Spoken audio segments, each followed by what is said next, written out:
Han surgido en la historia muchas crisis. Las podríamos llamar tanto colectivas como individuales. En todas se necesita una recuperación y un recuperador. Pero, ¿alguna vez hemos pensado que el hombre busca la salud en general, pero pocas veces se para a pensar en el bienestar psíquico, en la salud mental? Y es necesaria fundamentalmente por estos motivos, porque el hombre está buscando continuamente el perfeccionamiento de la persona, pero también está buscando continuamente desarrollar sus características, sus cualidades, se diría en psicología, sus capacidades, porque gracias a ellas regula la conducta.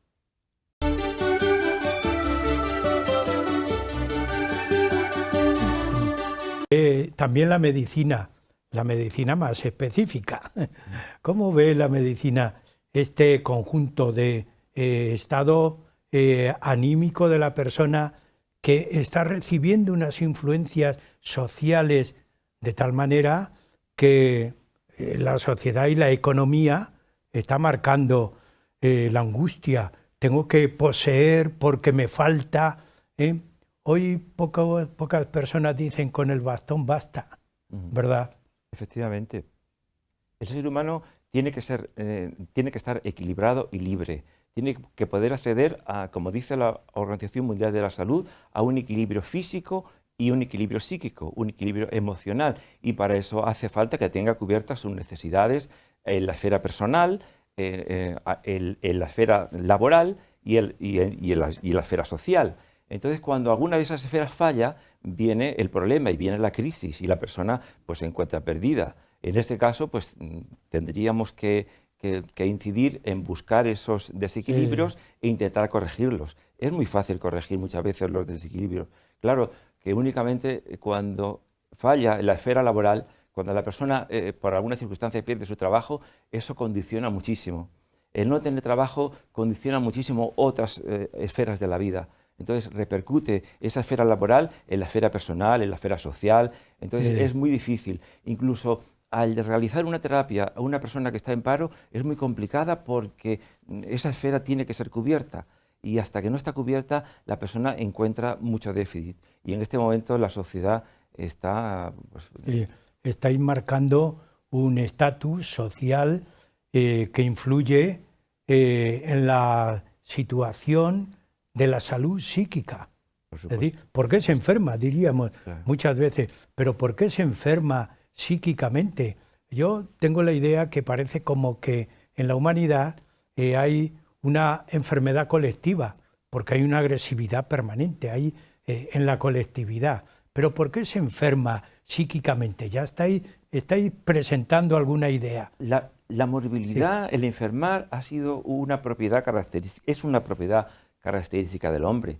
El propio organismo, es propio de todo organismo enfermar, pero no se puede extender el concepto de enfermedad a los desequilibrios emocionales. Cuando enfermamos desde el punto de vista médico, sí enfermamos y tenemos un diagnóstico que realizar, pero cuando enfermamos psíquicamente, me gusta más decir desajustes emocionales que enfermar, porque en griego, ataxia, quiere decir desajuste.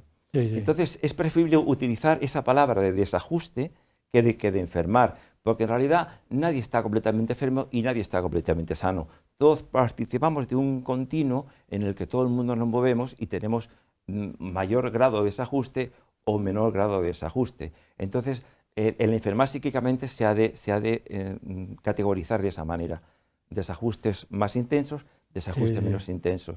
Entonces, no es conveniente cuando se desajusta a una persona etiquetarla ni darle ningún diagnóstico, porque en la medicina sí. En la medicina cuando se enferma, pues se produce el nombre de la enfermedad, indica su origen y su pronóstico. Decimos fiebre de Malta. Pero cuando hay un desajuste de personalidad que no es uno solo, sino que puede puede haber varios desajustes de personalidad en distintas facetas de la persona, no es conveniente decirle que a la persona está desajustada, porque eso le crea mucha ansiedad y es muy oscuro el etiquetar a una persona, es muy complicado. El determinar, ¿verdad? El determinar y etiquetar a una persona le puede generar pues un miedo y una ansiedad innecesaria. Entonces el diagnóstico en materia psicológica tiene que ir por los desajustes de personalidad y tiene que afrontarse de esa manera, porque todo el mundo podemos tener un desajuste de personalidad en nuestra vida, incluso nosotros no lo buscamos, eso nos puede venir dado. Sí, sí. Las circunstancias de la vida, el estrés laboral, familiar, cualquier circunstancia económica, hay miles de circunstancias que nos pueden desajustar. Entonces, bueno, pues eso es normal. El que se desajusten las personas es una condición del organismo, es propio, muy propio de nuestro organismo, enfermar tanto desde el punto de vista médico como desde el punto de vista psicológico, y le gusta decir está como más solapada la idea de enfermedad, ¿no? Psíquicamente. Sí, está solapada, incluso socialmente está mal vista. Que una persona tenga Javier? una enfermedad. Ahí hay un solapamiento que hay que detectar, porque ahí tiene mucho que decir la antropología. Claro, pero mirando las causas, lo que hay que ver es la complejidad antropológica del ser humano. Es decir, la personalidad es extraordinariamente compleja. ¿Por qué se desajusta? Por su complejidad. Esa es, digamos, la respuesta corta. Lo que sucede es que yo creo que la psicología, la psicoterapia, ha estado muy centrada en los desajustes de personalidad, hasta llegar a un cierto equilibrio inestable, y con eso nos conformábamos. Ahora, el avance en psicoterapia consiste en ver los aspectos positivos de la salud. No podemos conformarnos solamente con un estado de un cierto equilibrio, sino que la salud mental es algo que irradia cuando se tiene en todas direcciones, ¿no? Por complejos que sean los factores de la personalidad, cuando una persona está verdaderamente sana, es una persona alegre, es una persona productiva y es una persona capaz de amar y de producir en beneficio propio y de los demás. Entonces, es tan importante que haya un concepto positivo de salud, no conformarnos solamente con no estar mal, sino empezar a estar mejor de lo que podemos estar, mejor de lo que estamos normalmente. Yo decía en la introducción, siempre pensando en relacionar toda la vida del hombre con la educación, porque la educación busca el perfeccionamiento de todas las capacidades de la persona.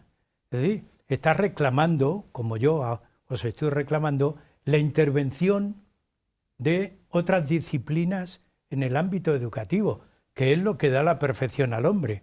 Pero todo esto marca unos índices, ¿verdad, Javier?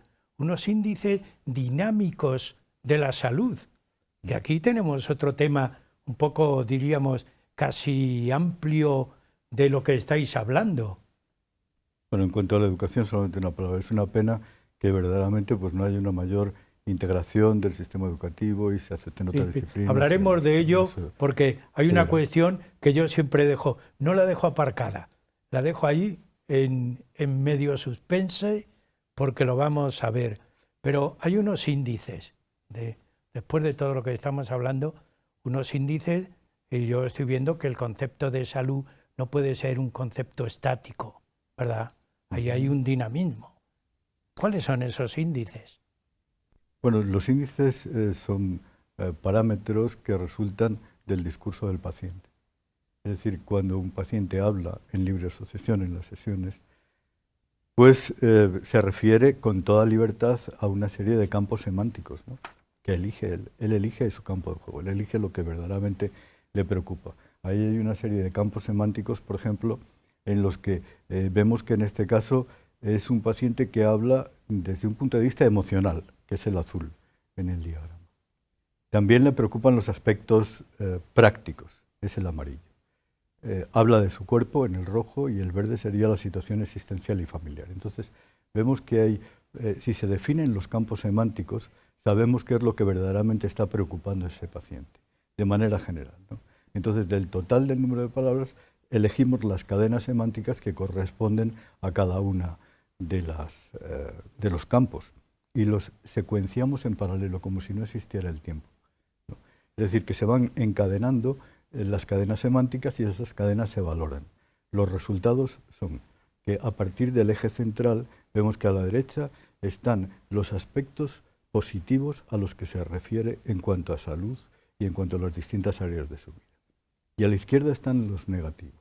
Vemos que en este caso, en una primera sesión, es una persona que viene cargada de una enorme negatividad desde el punto de vista emocional.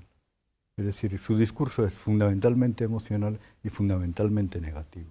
Ahí nos está proporcionando un primer núcleo a través del cual, con los índices dinámicos de salud, podemos estar viendo en cada sesión qué es lo que pasa realmente, ¿no? Porque todo proceso consciente tiene un correlato inconsciente, Sí, sí. pero la forma de aflorar lo inconsciente es precisamente a través del discurso del paciente, que debemos escuchar muy atentamente.